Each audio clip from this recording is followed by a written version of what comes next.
Welcome to installing jetNEXUS ALB-X for VMware Workstation. So what we're going to do is just click on the VMX file and then just start our machine and just say that you copied it, and then the jetNEXUS will begin to boot. We'll just make that screen a little bigger and we'll just let it run through building itself up there.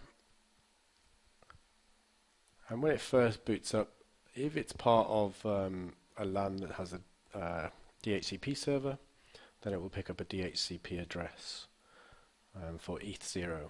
And if you don't have a DHCP server, then it will assign an IP address of 192.168.100.100. And you should be able to see it's picked up one there of 10.3.2.2.0.2 and is assigned the web console to it. There we go, just a little indicator there to show the web console address. So this is what you're going to look for, but we're going to change this with the command line. And we're first going to log into the box with the username of admin and the password of jetNEXUS, all in lowercase. And then we're going to set that Ethernet 0 address with a command called set space greenside equals and then type in our IP address. So we're going to change that to 250, 10.3.2.250. There's the commands just on the screen there for your reference. We can also set the mask. I believe this mask looks okay, but we'll just set it anyway just to show you how to do that.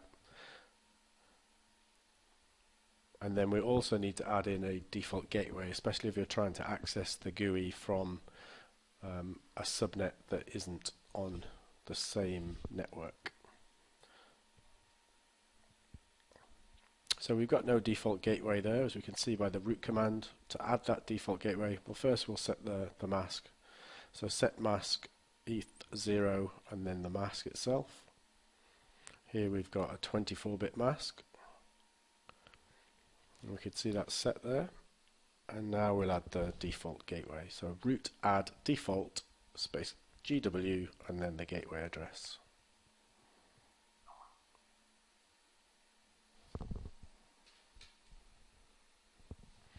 And there we can see our default gateway is added. If we have a look at the ifconfig ETH0 address, we can see our IP address is in there, our default gateway is fine, our mask is correct. So now we can open up a web page.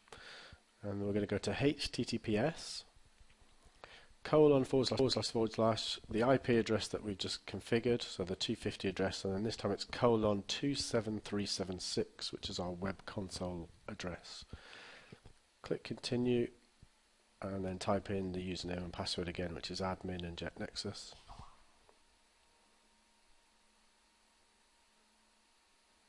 And there you go, there's our GUI. We can see the dashboard when you first log in. And then we should see a blank IP services. There we go, all ready for you to configure. So now you can watch the next videos in the series just to add in channel details, virtual IPs and server details, and just showing you there that we're on the latest version, which is 1460.